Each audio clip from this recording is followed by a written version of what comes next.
Well, hello and welcome to KuroiTV as I continue my free guide on how to make gold in World of Warcraft. In this episode, I'll be addressing the topic of getting started.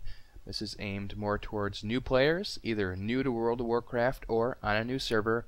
These are some tips that you can use to help make more gold at lower levels. I leveled this character to a little under level 8, only collected the items that I naturally did from questing.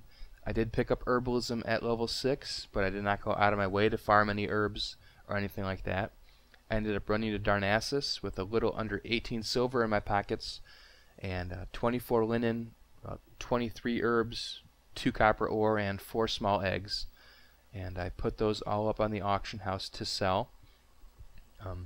Those items are all, obviously very low level items, but heavily used for people power leveling first aid or tailoring, and alchemy, inscription for the herbs, and then the whole blacksmithing, engineering, jewel crafting, and even mining. Now you can smelt copper for points at lower levels, which also really helps to power level that profession, because it was a bit of a pain to level that when you had to mine all the time. So I listed all those. One tip for herbs, I like to use at least at level or low levels. I usually do it throughout up until the end level. Herbs, I always try to list them in groupings of 5, because at low levels, leveling alchemy or inscription, you're usually looking for denominations of 5. So if someone needs 5 more points to open up a new item to craft, that'll be a orange level to them. If they open the auction house and they see 1 stack of 5, it's a lot better than having to buy 20 and then having leftovers, or instead of having to click and buy 5 individually. It's a little bit better marketing packaging in that sense.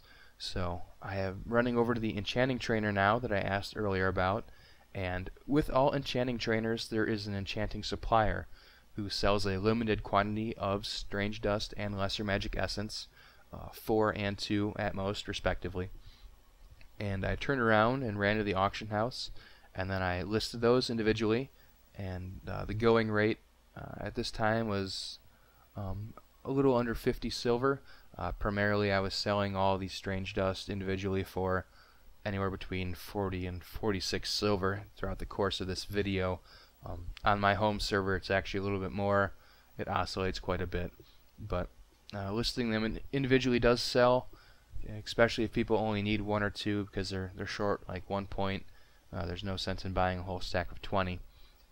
So enchanting mats I really like to use for making gold, because not only are they highly sought after pretty much throughout the game, not only leveling, enchanting, but certain enchants can only be used at certain levels, so you still need the materials for some of the lower level enchants, but they don't have any deposit cost, which is one of the big things I look for in making gold at lower levels.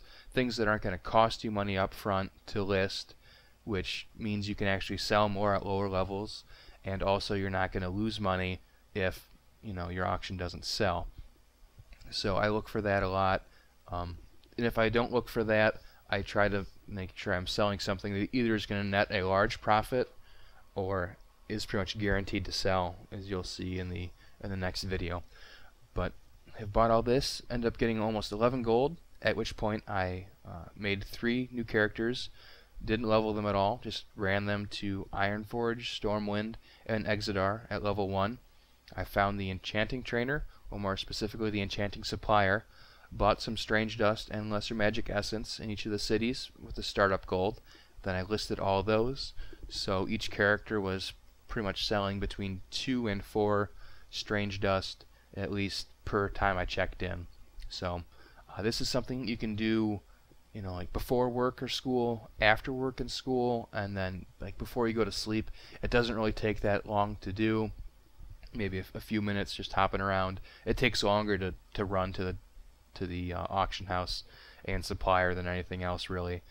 And then if you wanted to actually kind of maximize your profits, you could be doing this while you were questing, while you were farming, kind of while you're making the gold a little bit more manually. So this is a great thing to kind of do while you sleep and whatnot. So you might be asking though, how can I level my enchanting if I'm selling all the materials, or my first aid if I'm selling all the linen, etc., etc., etc. And I mean, the answer is you don't. At this point, if you want to make gold, just focus on making the gold. You can level your professions later. You know, it's not that you need a ton of gold, but it is easier to make gold with more gold. So especially when you're starting your bankroll, kind of fight the urge to level first aid, sell the linen as you get it. Later on, once you have a couple hundred gold, you know, 1 gold for a stack isn't that much. But starting out, 1 gold for a stack when you only have 2 silver is quite a bit.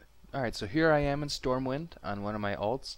See, I found Little Timmy, and he's actually a rare spawn. I had just made a macro for him, but wasn't actually camping his spot. He spawns just west of the cathedral, does a clockwise loop around the canal area, around the water. He will sell 1 rare cat carrier, the white kitten. Especially with his achievements for these pets, it's selling for a lot more now. I sold this for just shy of 190 gold. However, I did see a lot of them listed for a lot more throughout the week that I was on this server. So you can sell more if you are patient.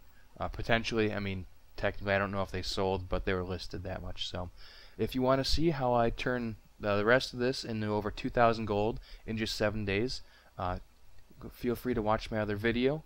It should be linked now. And until next time, good luck and have fun.